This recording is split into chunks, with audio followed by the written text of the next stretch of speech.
Watch the video and I want you to take notes about the important elements of the audience analysis before anything else. Can everybody see my page? Can you see the video about the writing and speaking? Excellent. Hi, this is Tony from the UNR Writing and Speaking Center. Today I want to talk about audience. When we write an email to an instructor or a text to a friend, we make rhetorical decisions. We know an instructor most likely expects us to address them more formally than we speak to our friends. On the other hand, it may seem strange and even rude to our friends if we started addressing them the way we would an instructor. We know to adjust the way we approach these different situations based on our understanding of the audience's expectations. And in social contexts, we often do this automatically. When we write, however, audience awareness requires more deliberate consideration, and it can be easy to forget we are communicating with actual people. You may have already learned about audience in a core writing course, but too often writers see their audience as passive receivers of information delivered by the writer through the text. In reality, though, meaning is not inherent to the text you create. When reading what you've written, your audience forms an idea of what you're saying in their head, based on what's on the page, along with their own knowledge, expectations, and values. And not necessarily anything that you say might be interpreted or understood exactly the same way that you expect your audience to understand. Therefore, encoding a message, clarity and simplicity is a must. This leaves a lot of room for confusion and misunderstanding. So it's your responsibility to speak to your audience in a way they will understand. Consider this video, for example. My audience is UNR students. Since I'm also a UNR student, I can use words like we to be more relatable. I'm using pretty informal language, but I'm not using a bunch of slang as that would feel contrived and severely date this resource. I'm using lighthearted animations to inject some humor into a dry topic and add a visual layer to complement the words I'm speaking. Bottom line, I want to speak to you, not at you. Now imagine you're writing a review of a new video game. Your audience will greatly affect what you write and how you write it. If you're writing for a blog, gamers like yourself are your audience. They're going to expect you to write about the gameplay and what you liked and didn't like about the game. You might compare it to other games to give your audience an idea of whether they'd like this game or not. And using gamer lingo would boost your credibility by showing your membership in the gamer community. So in order to have the clarity of the message that you're communicating with your audience, simplicity is the first important step. And then clarity to avoid jargons or lingos. So we should speak clearly that everybody from any different culture must understand. However, if you're writing for a course studying digital media, your audience will be academics and cultural critics. They'll want you to examine a game as a cultural artifact. For example, how does it treat violence? How does it portray authority figures? They'll expect you to analyze and make claims about the game and then back those up with evidence. Using gamer lingo in this situation could hurt your credibility and open the door for confusion. Thinking about your audience is one of the best ways to transfer what you learn in school to future writing situations. Like in our video game example, every audience comes with unique expectations, knowledge, and values, and these will affect what you write and how you write it. If you can understand who your audience is, not as an abstraction, but as actual people you are engaging in a conversation, you can take the time to craft your words so they'll know exactly what you're trying to say. So remember something, when you're communicating with a group of people or one person, you need to do your research and figure out who your primary audience as well as the secondary audience might be in order to speak better or write in a proper style to communicate. When you're communicating with your audience, you need to select specific channel. Either you're communicating with your audience via email, WhatsApp, chat boxes, text messages, whatever the case may be, the channels that you select should be selected carefully. Because I give you an example. Just this last semester at U.of.D, I was communicating with the department that my credentials, my specific username and passwords are not effective and they're not working properly. I asked the IT department and I created a ticket. I sent them an email, my channel to communicate with the IT department to ask them to resolve this issue was email I asked them to correct it and then check. This communication went back and forth with the admin department and the IT department, and I created multiple tickets, but they could not fix the problem because they were saying something and I was saying something else. And then each person different, each time that I was creating a ticket, it was just one problem that I could not open my email and so on. Different person was responding. So my medium to communicate, or my channel to communicate with the audience, was somehow not appropriate. Why was that? The channel that you communicate with people, you need to have that clear communication. In order to have that clear communication, you must be able to have specific purpose. To have that specific purpose, you need to realize why are you communicating and how you're communicating. So, long story short, to select the channel that you're communicating with the group of audience, either primary or secondary, is as important as you select your way of communication, your grammar style, your vocabulary, the simplicity of the structure, and so on and so forth. So what I would suggest you do is select the proper channel, because at the end of the day, maybe you're communicating via email, but ask yourself this question. If that is urgent information, you can pick up the phone and contact that person to resolve the issue over the phone. Or maybe nowadays it's even easier, go through the Teams channel, for example, or Zoom. You can quickly make a phone call and then be with that person face to face for like 5 to 7 minutes to be able to clarify what the message was. As we discussed, the messages that I create from different channels and different audiences, you need to realize that different channels will serve different purposes. What I would say, we have oral communication.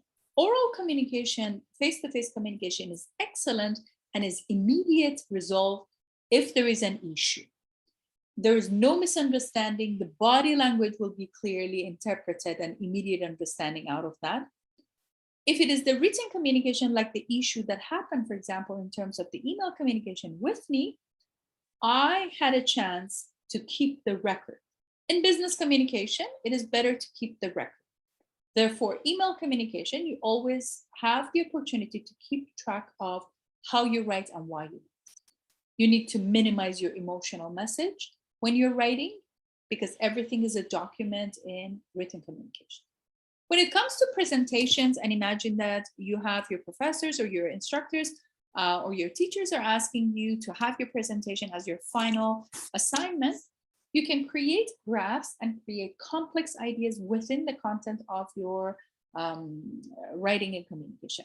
When you're using the visual, for example, presentation or visual files and tables and so on, you reduce the demand of the receiver to be confused. So you save the time, the message is clear, and then there is a permanent record for everybody who is looking at your for example, presentation. Digital communication is another issue. Nowadays, we are digitally connected. I give you an example, very interesting example. When Steve Jobs was trying to sell Apple cell phones, he had difficulties how to launch this campaign and how is he able to attract more clients to his purchase, for example, to the new product. What did he do? He talked to a group of engineers, and then he started creating an advertising motto or slogan. He said, this device will carry 5 gigabytes. All the engineers were happy, but that language was not appropriate for regular public. He was not successful in his sale in the first attempt. What did he do then? He tried to change that sentence or that remark or marketing motto. He changed it to, if you buy this device, with this device, you can carry 1,000 songs in your pocket. What happened in here? The moment that he said you can carry 1,000 songs in your pocket, everybody easily was able to understand that this device will carry their favorite music. He changed 5 gigabytes into 1,000 songs in your pocket. What did he do? He changed the wordings of the way that he's communicating. Digital communication needs clarity. You should be quick, You should be effective. You're addressing a large or vast group of audience, and you need to be clear in your communication. If I say 5 GB, not everybody would be able to understand what 5 GB is. But if I change to 1,000 songs in your pocket, even the regular people who are not really highly high or tech savvy or highly educated would understand this message. So in terms of communication, you need to specifically nowadays, be simple. Keep that simplicity. In business, we call it KISS policy, KISS. Keep it super simple, all capitalized. Keep it super simple. Communication should be simple. Your style of vocabulary should be simple communication. It's not your dissertation or your university paper that you're writing, that you need advanced vocabulary. If you're communicating with the regular people, after you assess your audience, you need to select the style of your vocabulary in order to be clear. Concise communication, it takes the analysis of your audience. So when you're analyzing your audience, as I mentioned, primarily, you need to step by step, clearly analyze and try to do the research to find out who your primary audience and your secondary audience are. What is the professional way to address first and second? And what is the demographic, the gender, the age, the cultural background? And avoid that kind of complex language. If you're addressing, imagine that you're having your presentation for a group of students in front of the class. The students are speaking different languages. Do I need to make them confused by the really, really confusing, really high level advanced vocabulary? Maybe not. Depends on the topic of your presentation that you have. The next element, as we talk about, when you're processing your writing, you need to follow a few steps. The first step is, we talked about the purpose, and I think it was in July that I mentioned the purpose of your writing is allocated into 3 different purposes. We write to inform people. Most business communication is usually informative. We write to persuade people. Most sales language or marketing language. You buy a car, you buy a bicycle, you go to buy a house. This is a sales language. I need to persuade the clients to do something for me, for example. And of course, they benefit at the other end. I need to persuade them to do something. Argument writing, we talked about that. And the third one is entertainment, to inform, to persuade, and to entertain. When you write anything, you need to be aware of 3 important steps. Pre-writing is as important as revising. Outlining the idea, you spend some time to outline, to jot down your notes in bullet points. Many students miss the revision step. Therefore, their assignment is good enough, but it's poor in grammar, in spelling, in writing, in punctuation. So make sure you outline, you draft your first writing, and then make sure you revise after you finish. These 3 essential steps are considered as a must. Before we continue with the exercises that you're supposed to practice, I put you in a breakout rooms to practice together. I'm going to show you another video, but with this video, I want you to take notes. And then after this video that you watch, I'm going to ask you about the takeaway from this specific video. The video is about adjusting your communication style. What style do you need to pick in order to write properly? Changing the way you talk. Can you see my page okay?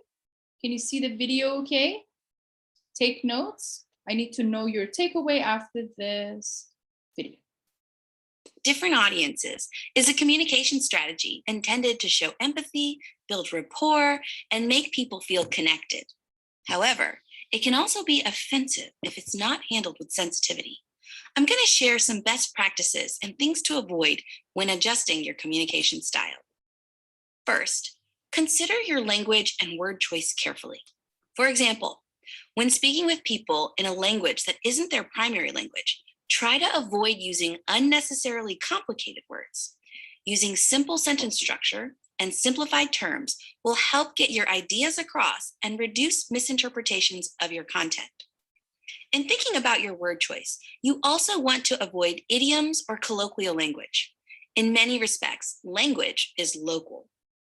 What I mean by this is, local communities use different words or phrases that have meanings that don't translate easily. For example, When referring to a soft drink or carbonated beverage, there are regional differences in what they're called. You may hear pop, soda, or Coke, depending on what part of the United States you're in. And there are commonly used phrases that don't translate or make sense outside of those contexts. For example, in the UK, Bob's your uncle basically means this task is easier than you expected. The first time I heard it, I was completely lost. I don't have an uncle named Bob.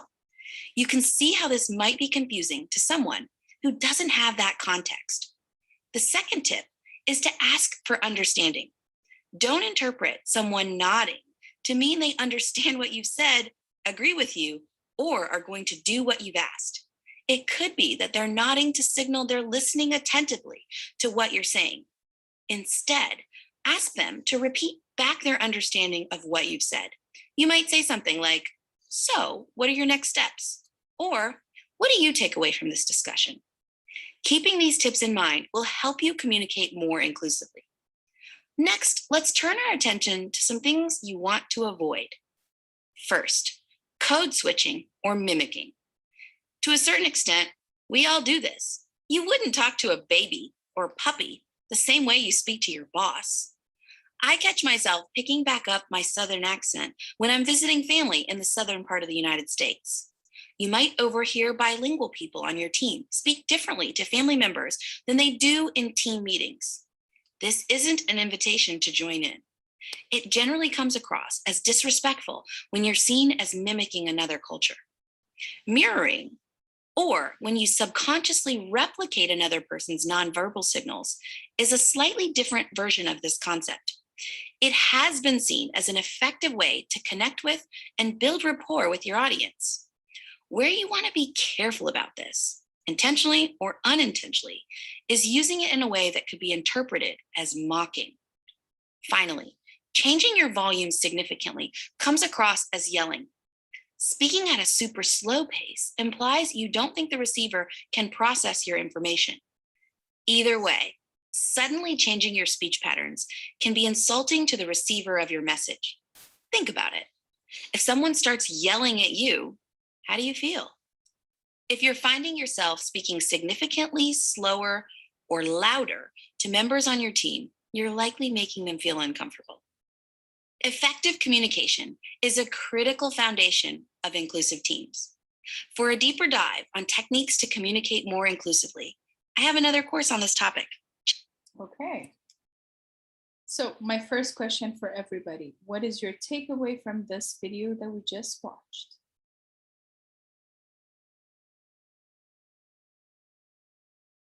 You can unmute yourself to speak, or you can simply type it in the chat box. What is your takeaway from this video?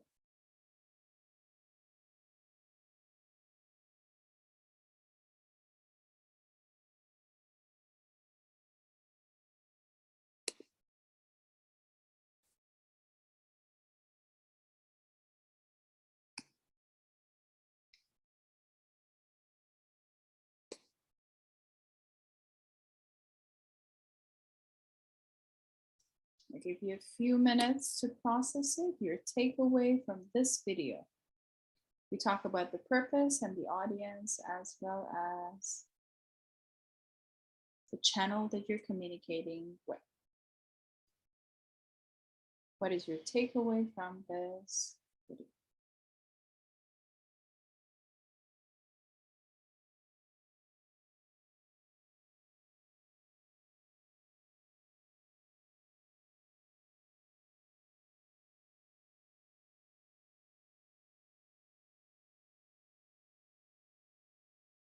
I'm waiting for everyone to write down the answers in the chat box.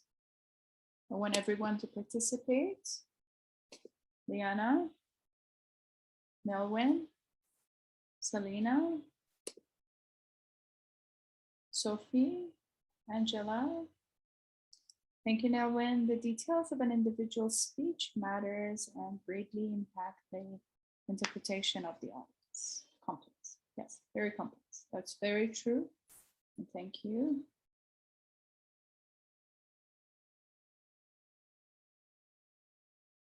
Your takeaway from this video.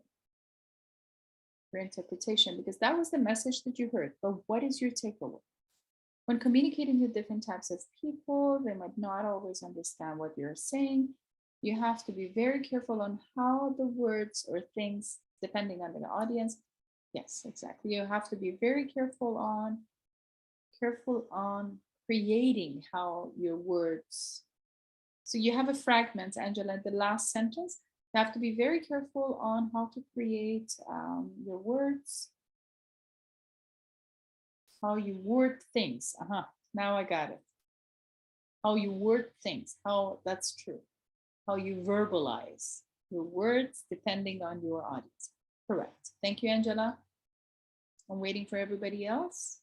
Sophie, Selena, Liana.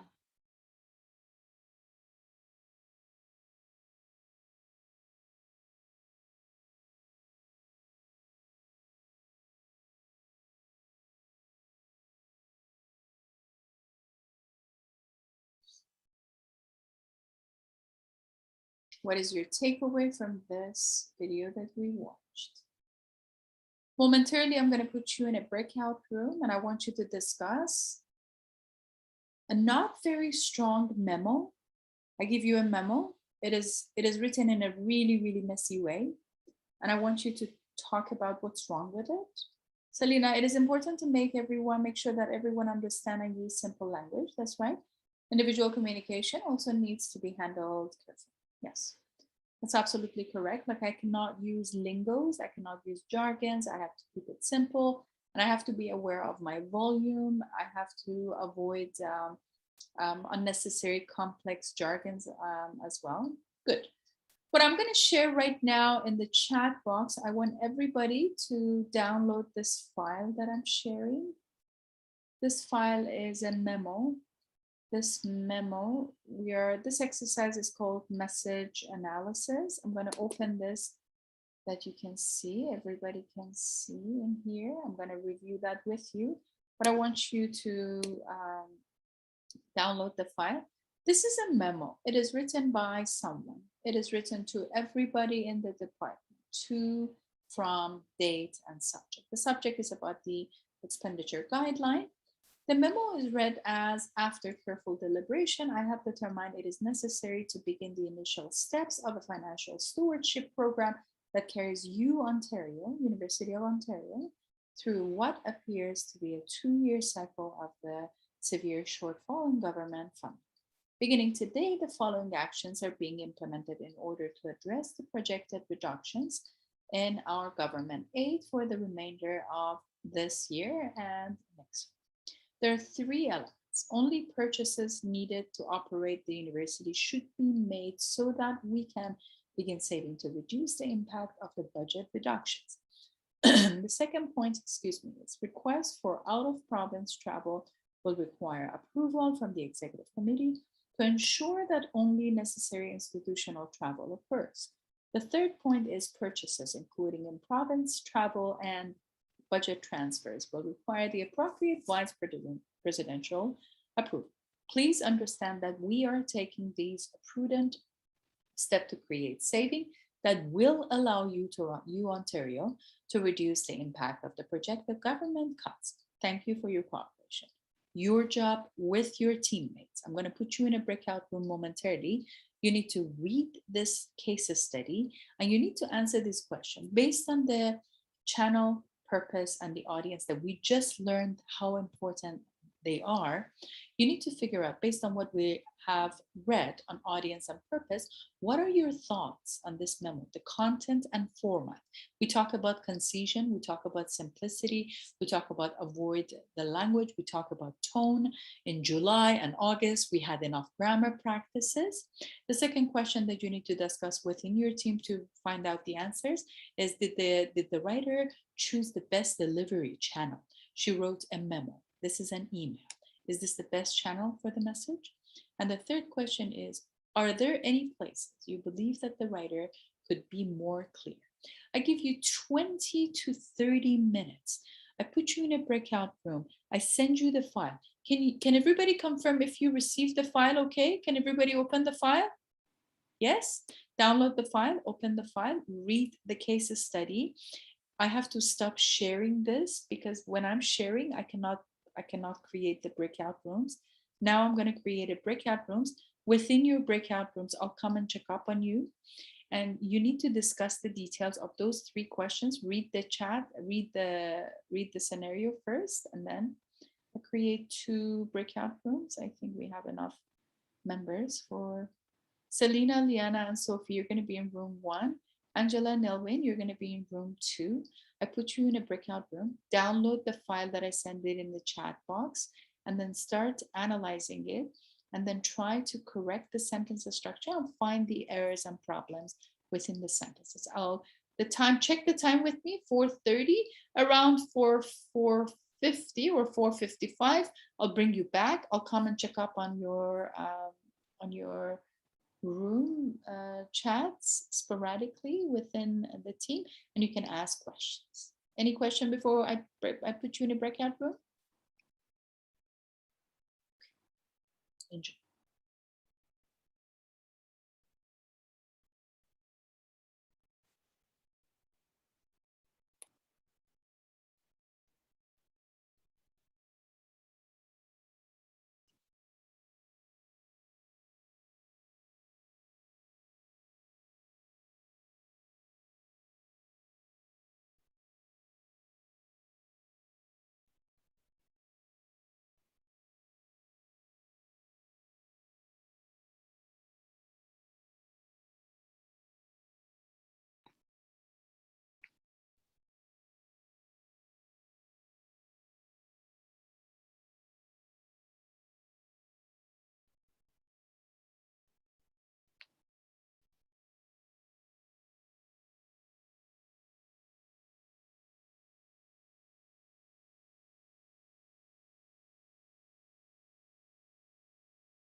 Selena, Liana, and Sophie, you need to unmute yourself and start reading the scenario and start chatting about the details of the assignment. Okay, this is a case study we are practicing. We're analyzing the way that the message and the channel and the content and the clarity of the message based on the purpose, audience, and channel that is organized. I'll come back in a few minutes to check up on you if you have any questions.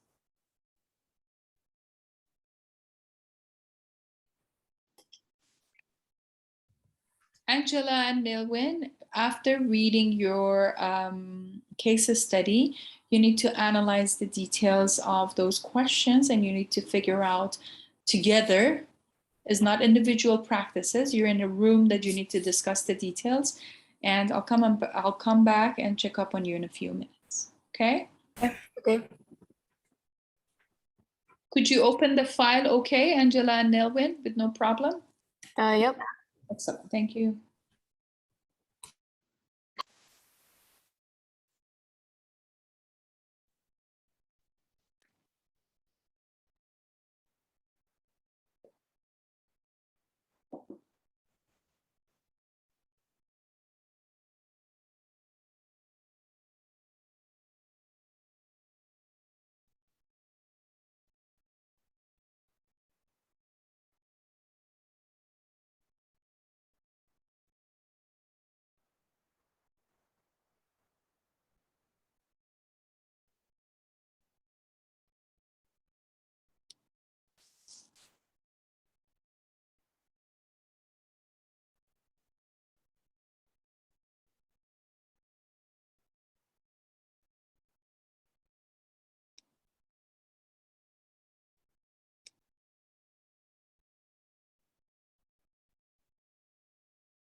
Talina, Liana, and Sophie, are you guys comfortable with the case? No question?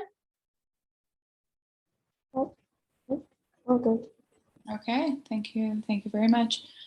Okay, keep working on it and do not only answer the questions, make sure that any other errors that you find that you feel that this writing is not communicating properly with the proper audience, you need to address it and discuss the details with your teammates. I'll come back and check up on you momentarily.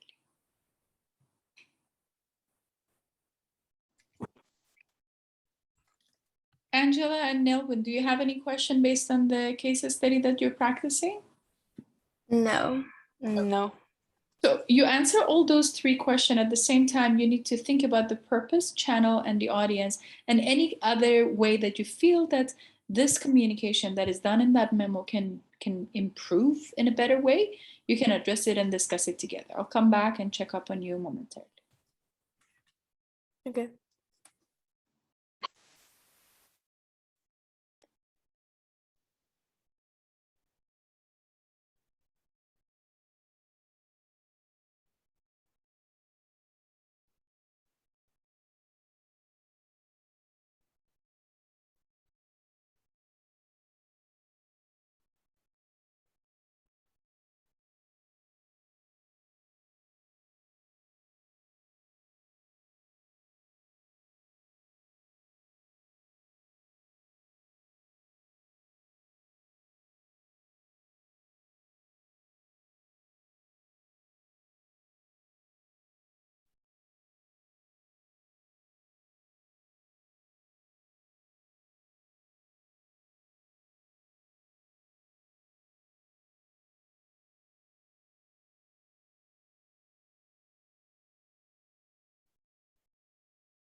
So,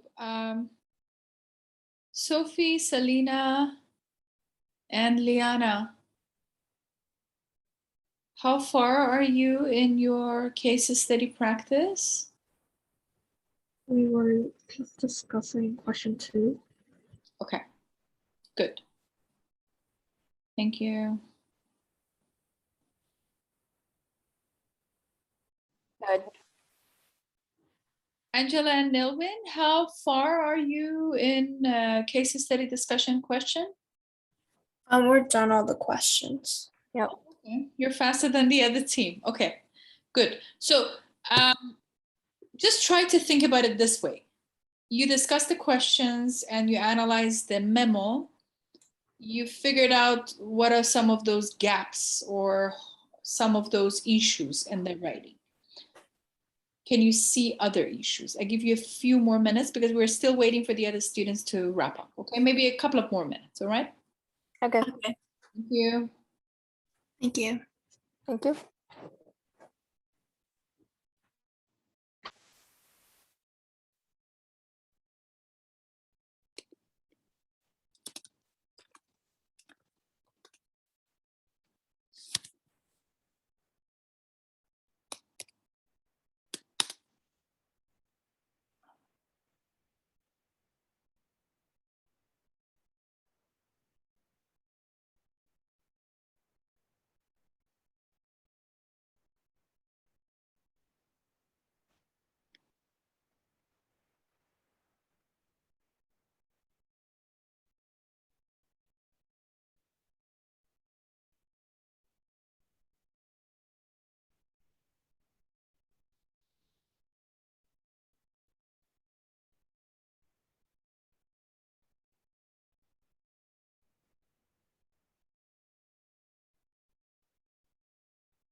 Okay, I think that everybody's back by now.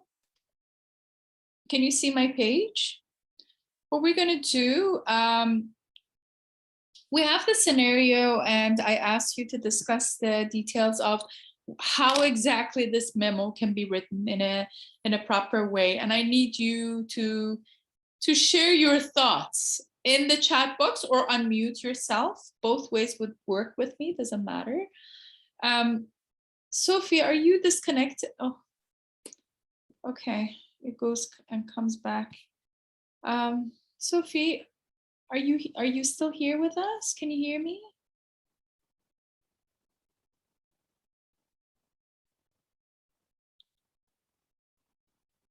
Okay. Sophie, are you back? Yeah, you keep getting disconnected for some reason. I don't know why. I was just asking the other students to just share their thoughts. How exactly this memo can be written differently and can improve. I would start asking Angela. Angela, would you share your thoughts with us? Either if you like me to read in the chat box, or if you can unmute yourself, that would be quite all right. So the primary problem with this writing is really, it is messy. The question was asking you for number one, what exactly the form and the audience and the purpose, and how do you think the format and the content would be different? Angela says, Angela and the team, of course, I consider as a team answer. Based on what we read on audience and purpose, what are the thoughts? And yeah, it is written so the contents are easy to understand. Are they easy to understand, Angela? Do you think it is wordy somehow? I found it extremely wordy and the grammar is not properly written. It gets straight to the point, really? If we read this first sentence, read it with me.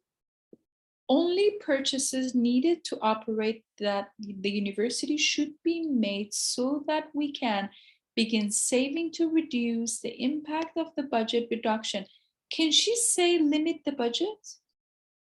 This is lack of concision, too wordy language.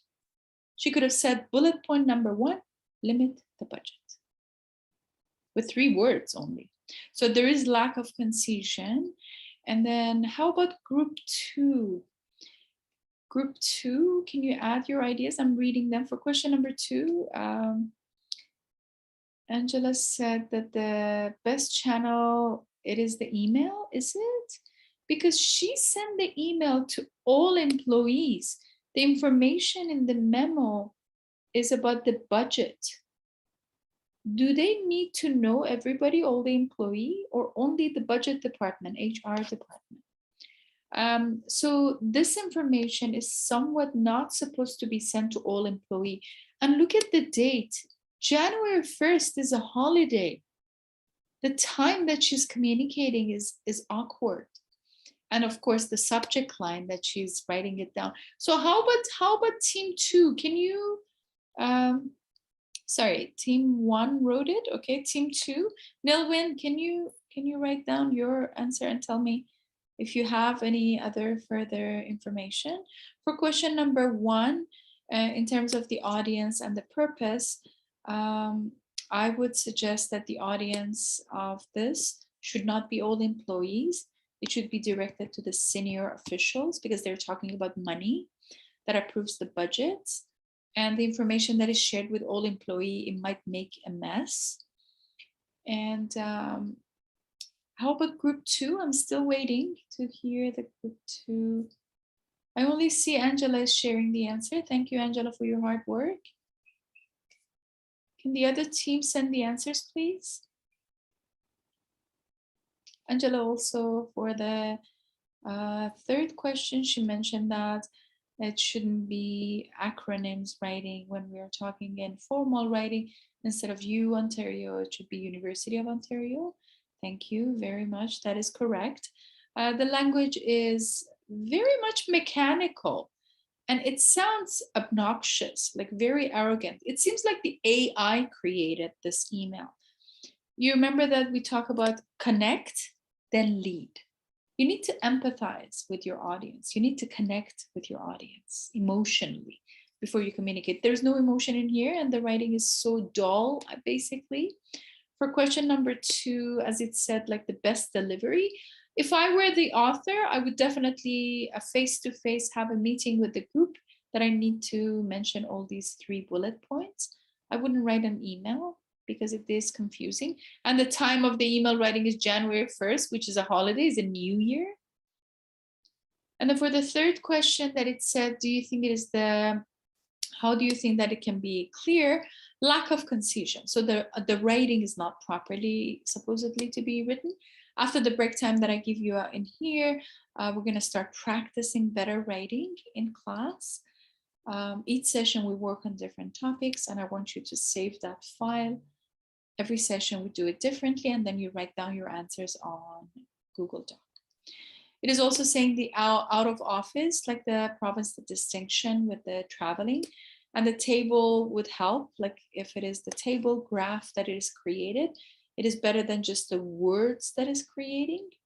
So this memo is a good sample of not clear audience, not proper channel, and the purpose of writing is confusing.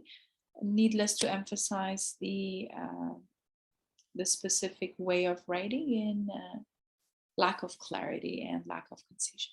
I'll give you a break time. Come back at 5:20. It's 5:05 my time. I see you at 5:20.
Welcome back, everyone. Selena, Liana, Nelwyn, Angela, and Sophie. What we're going to do for the next period that we have together is a document that I'm going to share with you. And I want you to practice and answer the question. Hold on a second. I'm going to open this file. So this is a true false practice before I give you individual sentences to practice. Based on the purpose, audience, and the channel that we learn, the first practice exercise is asking you, is it true, false? Can you see the page okay? Can everybody see the page okay? Perfect. So is it true, false question answer that I want you to have a practice on. Bear with me. I'm trying to adjust. So the first question is this little formative assessment. Online classes dictates to train the students and test them on the spot. So not every test that we have is like the traditional way of testing, taking the test and get the marks. That is summative assignment or summative assessment. Whatever that I usually love for my online classes is diagnostic assessment. If it's before I train the students, I ask questions to make them curious. And then formative assessment is while you're learning, you're practicing. So this assessment is a formative assessment based on what we discuss. Each question, I need everybody to participate, read and answer the question and tell me if it is true or false. Question number 1. Writers can make their messages more effective by making them purposeful, concise, audience-centered. Is that a yes, no?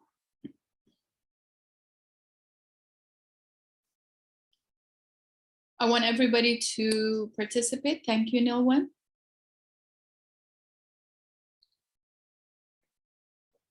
Thank you, Angela. Liana, Sophie, Selena. Thank you, Selena.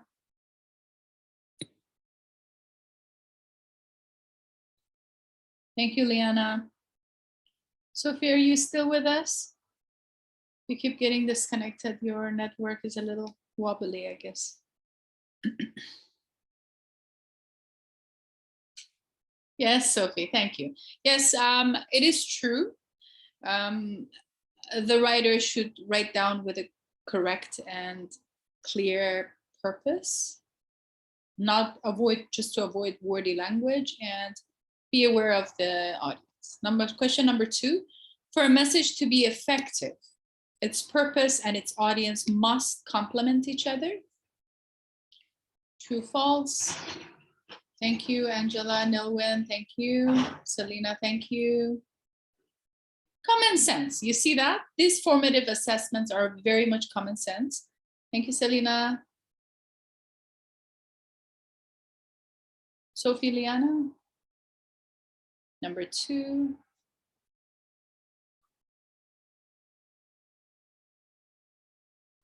Thank you, Liana. Sophie, thank you. Number 3.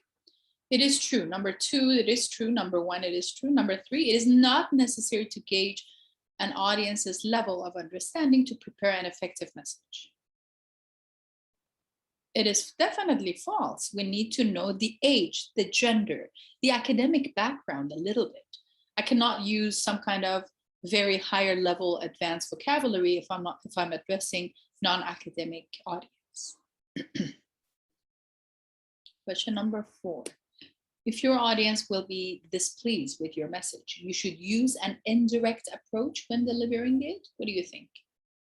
Number 4.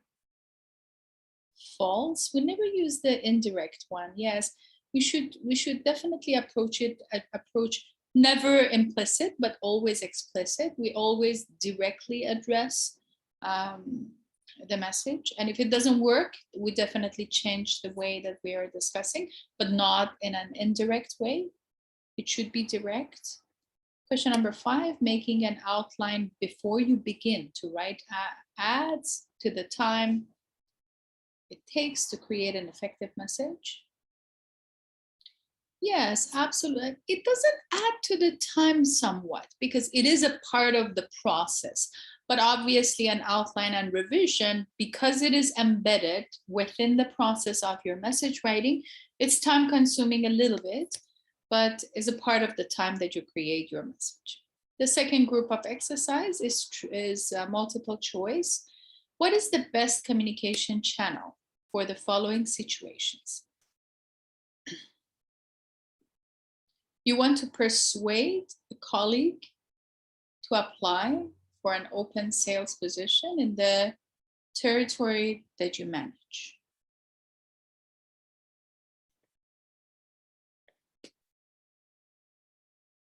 What channel is appropriate? You can say email, you can say face-to-face, you can say letter, you can say fax. Could be WhatsApp chats that nowadays everybody's connected through.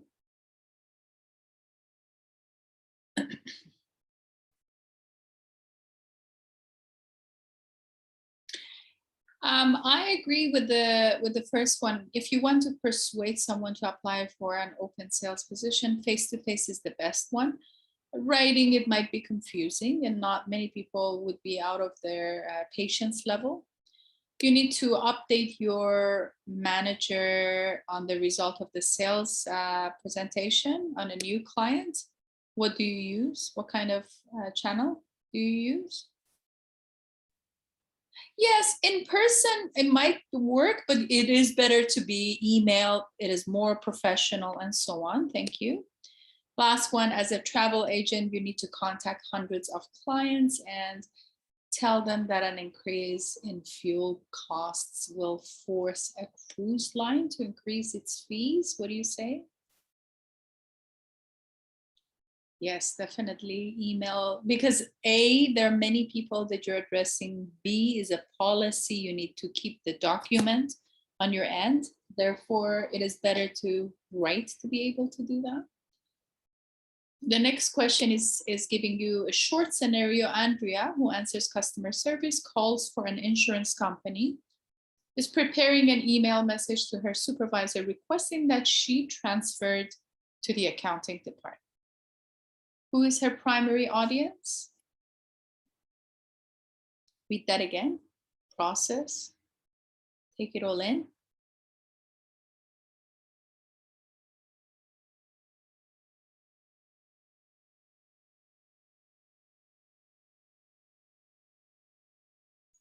Primary audience and secondary audience.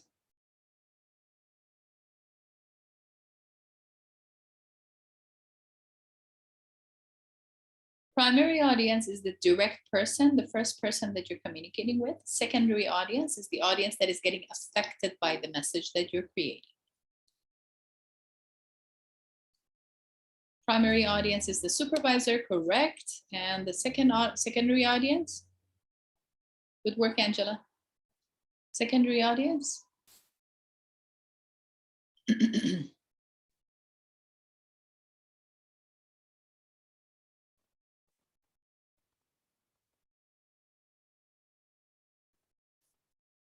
we say insurance company? Would that be? Yeah, very good, Angela. That's right. Primary audience is her supervisor that she's requesting the transfer, and then the company that is getting affected is the insurance company that she needs to consider as a secondary audience. Next question is asking, how should the following sentences be revised to reflect bias-free language? We talked about non-biased language, and I mentioned how you rewrite it. How do you rewrite the first, the second, and the third? I give you a few minutes because when you're communicating, you need to have that non-biased language. I want all of you to rewrite these three sentences in a non-biased or bias-free language within one message. So each one of you send me one message with all the answers. I give you a few minutes to do that.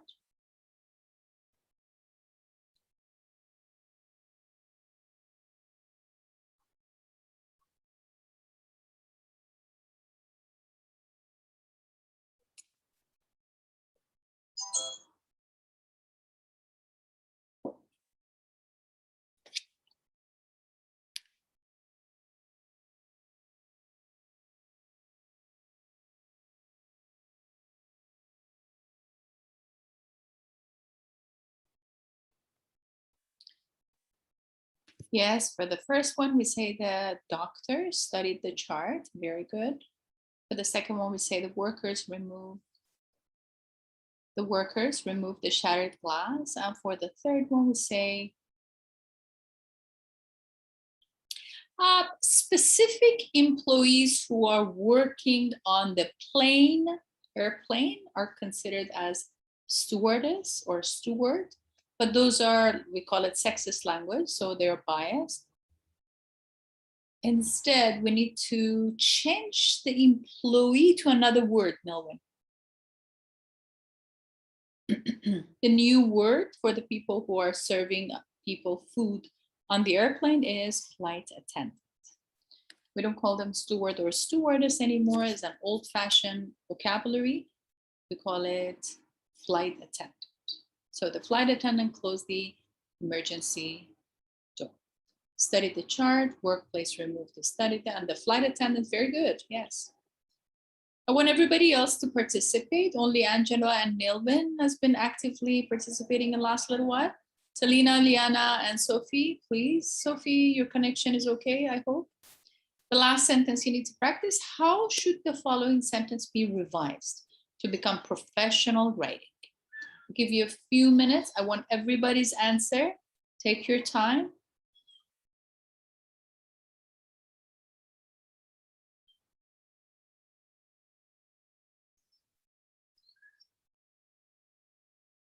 So these are not professional because the terms, the words are informal. So you need to rewrite them, write them in a more professional way.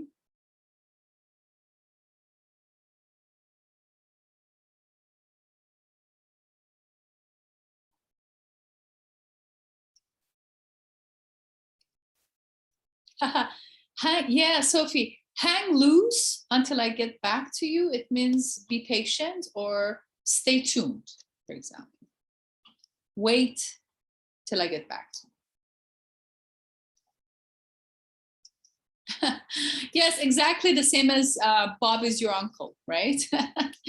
I don't have an uncle named Bob, right? So these kind of expressions are not formal, specifically in business writing and in professional writing. We need to avoid jargons and lingos and so on.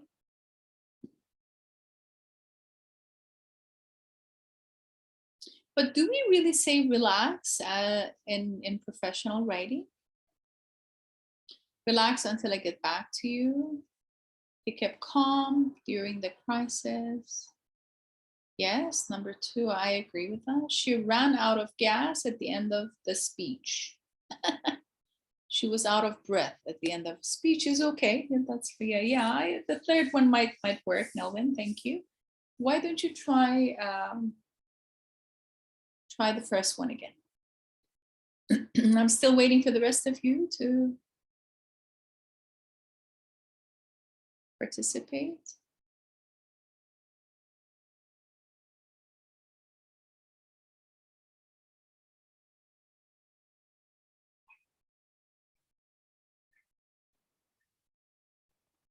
He remained calm during the crisis. She was tired at the end of the speech. She ran out of gas. Yes. The third one, it means she was tired. Yes, she was tired at the end of, ran out of gas, it means tired. She was tired at the end of the speech. Yes. How about the second one, Angela? How about the first one? Sorry.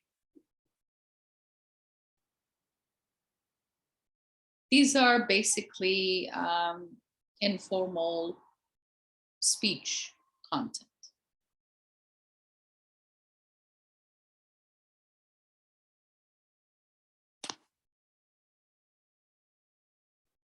Selena, Nelwyn, Liana, Sophie.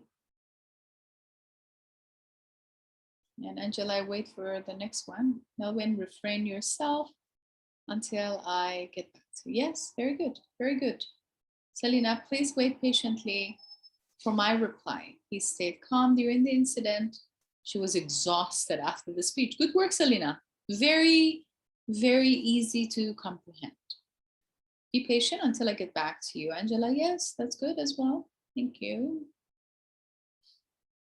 Sophie, what are you up to? Liana, what's going on your end? Sophie, please wait a moment before I get back to you. She stayed calm with the pricing and she ran out of energy. Yeah, ran out of energy. That's true. Yeah, good. Ran out of gas. Yes, very good. Liana, are you still with us?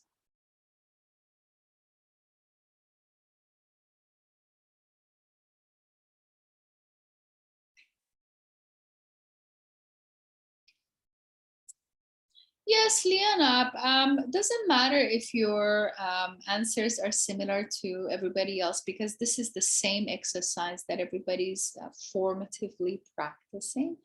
The whole idea is to construct and make sentences that communicate effectively. So it doesn't matter if we are practicing these formative assignments the same. Okay, this was one of those exercises that I wanted to share with you. The next exercise would be,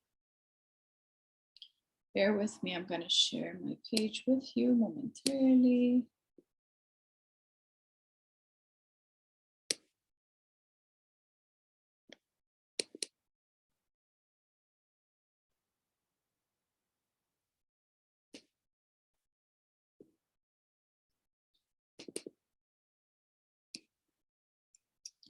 So this exercise booklet is the one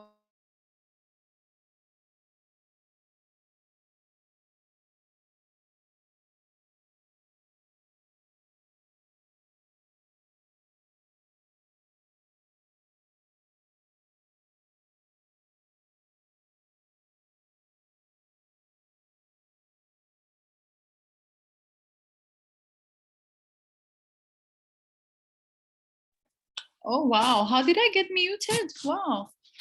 Thank you. Okay. I just sent everybody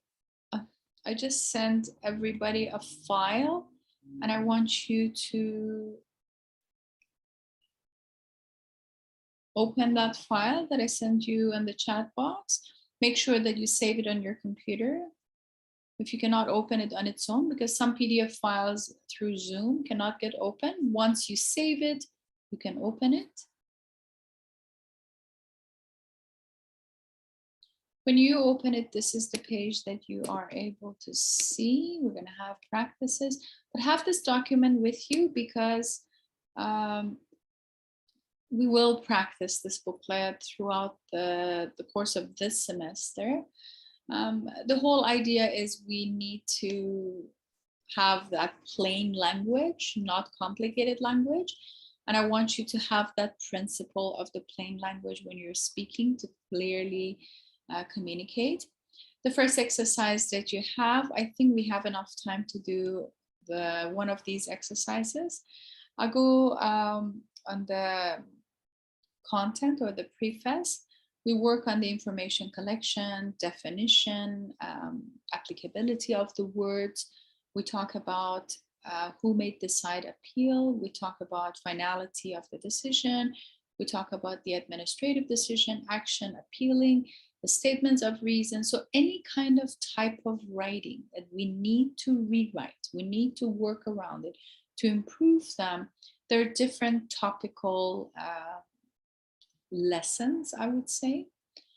The first one is pronoun and active voice. We need to use the pronouns and active voice in communication, clear communication.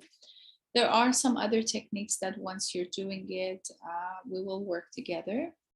What I want you to do now, before I confuse you, I go with the very first lesson. We talk about pronouns. I think it was the second last lesson. I say the primary pronoun is yourself that you're talking. I, the secondary person is the person that is your audience, you. And then the third party is he or she, or in plural is considered as they. What I want you to do, I want you to rewrite the following sentences to speak more directly to the reader. What you need to do, you need to focus on the nouns and pronouns. This exercise is the pronoun exercise. And make sure that if your sentences are passive, like this one, copies of tax return must be provided. This is passive sentence. Directly when you're addressing someone, you need to have active sentences. You can open the files on your end. The first lesson is pronouns. So I will assign, I think we have 6 of them and 4 of you. So I want everybody to work on all of them, all those first 6 lessons. As you can see, all these sentences are passive and you need to write them down in more active way. I give you a few minutes. So each one of you who is sending me 1 message with 6 answers. This will be the last assignments. I'm going to charge my my computer. Bear with me. I'll be right back.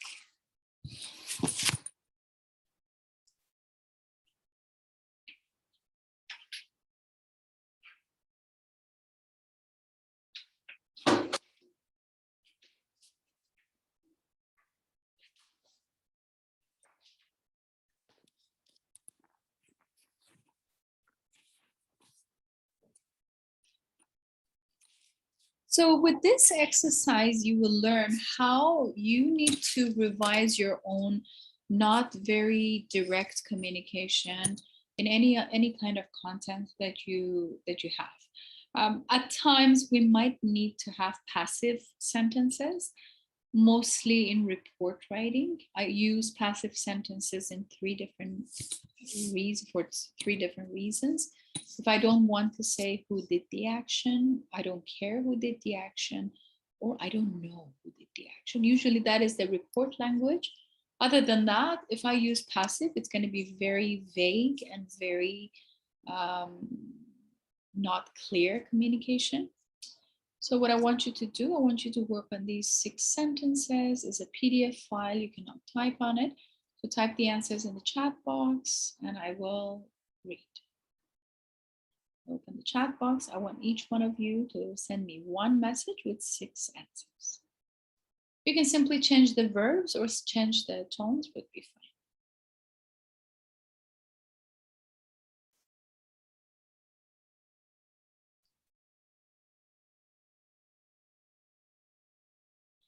For example, the first one, if I want to make it direct communication in writing, clear, I would say you must provide your tax return, copies of tax return. Or I can say clients must provide their copies of tax return, or each citizen must return, and so on. So however you create it, you need to create an active voice in this case, for example, to have that clear communication. I'll give you a few minutes to process it.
You can send the answers in the chat box. You can check all of them one by one.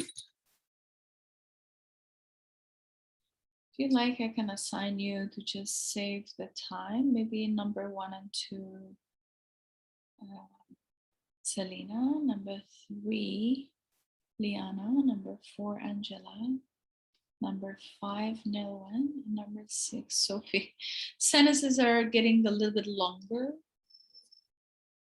So your sentences were the shortest, Selena. That's why I gave you 2 of them.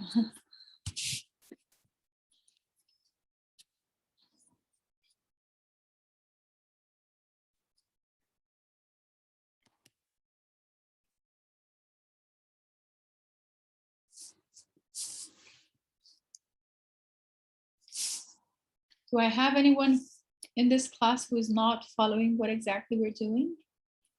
Any question, any issues?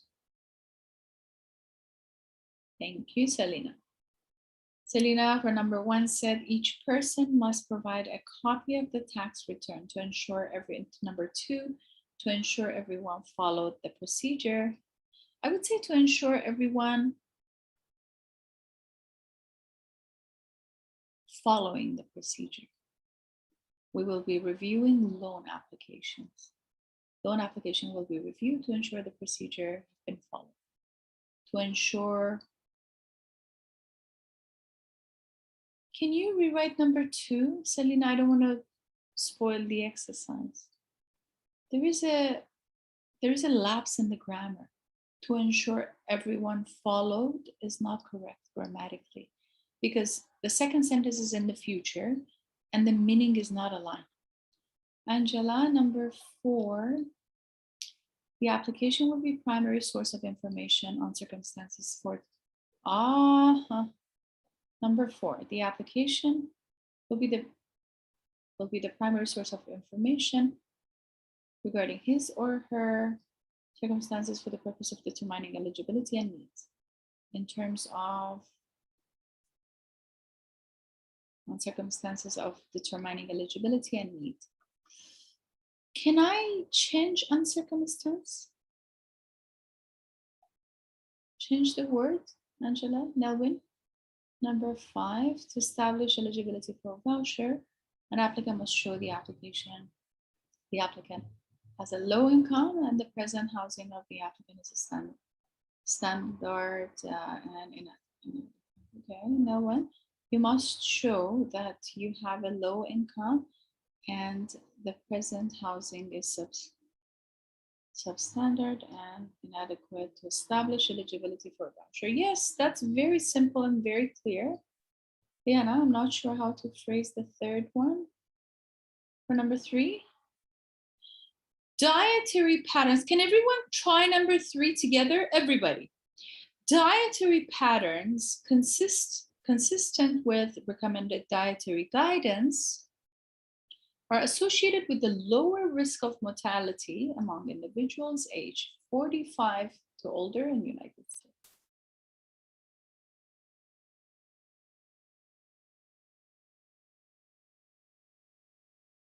So patterns and guidance should be both followed for lower rate of mortality when the people are higher than 45 in US. Does that make a better sense, Liana?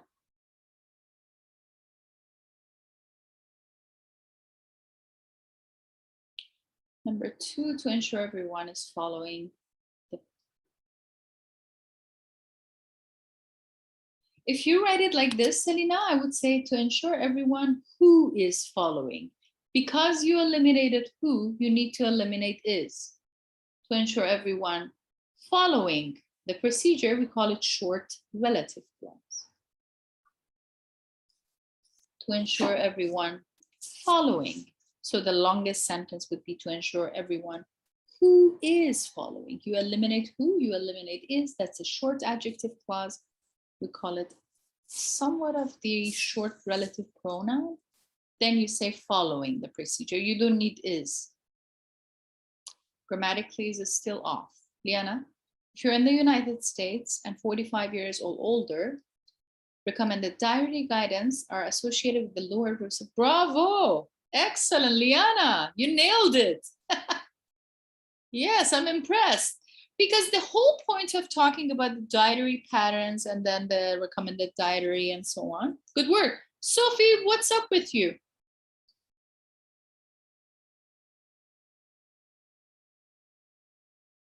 Angela, let me read yours again. The applicant will be primary source of information regarding circumstances on determining. I don't like the word circumstances. That's my problem. Is that what you're asking, Angela? You have to say circumstances on. Why don't you change circumstances to begin with? Liana, I'm not sure what a dietary pattern. Yeah, in here they said pattern consistent with recommended dietary guidance. It means the doctor guide the patients with a specific pattern of diet or taking the diet.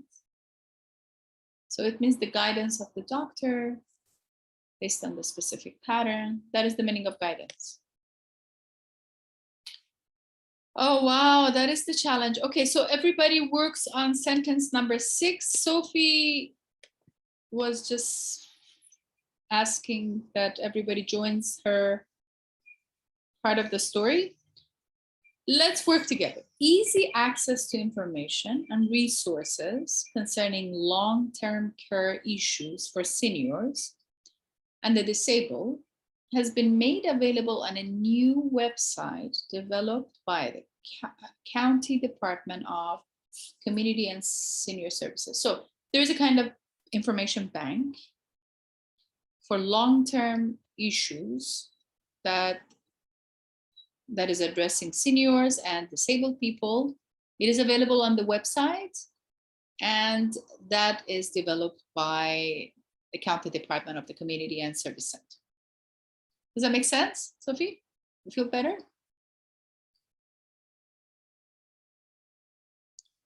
Excellent. Try again, Sophie. What I always suggest to students when you have sentences like this, you need to chunk the sentences into phrases, comprehend piece by piece, and see how you can manage to have the proper information in one better sentence.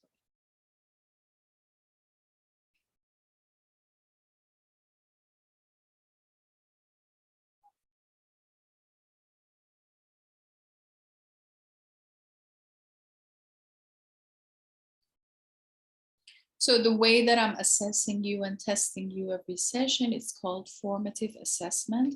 For online classes, we don't need every session for the students to get marked. We need to make sure that they understand by testing them constantly. So this is an assessment. It's a different types of assessment. The oldest style assessment of giving you a final test or midterm test and marking you is so outdated. No one tests anyone like that anymore. We have diagnostic and formative rather than summative. Some courses like math classes and so on, you give the students assignment, they mark the papers, that is the summative assignment. But for online classes, this is the path. Sophie, I'm still waiting to read yours and then I'm going to check out with everybody.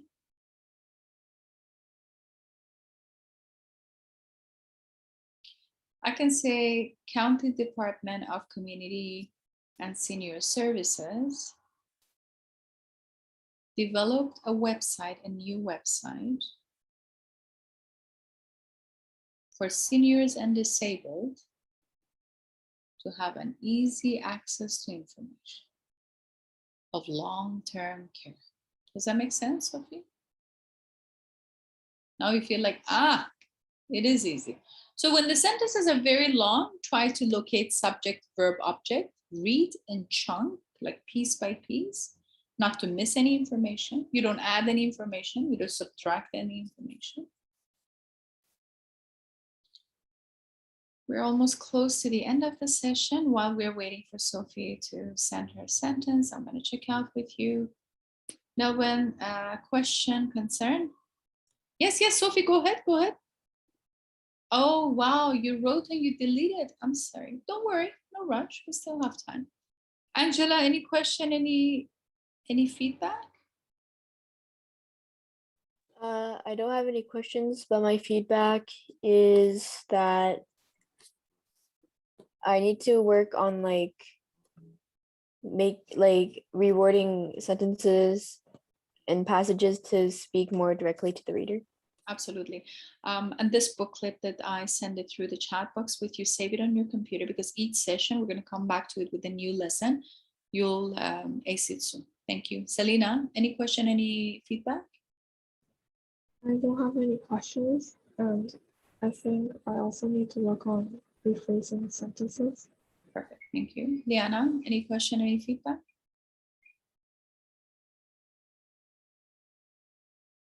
Liana, are you still with us?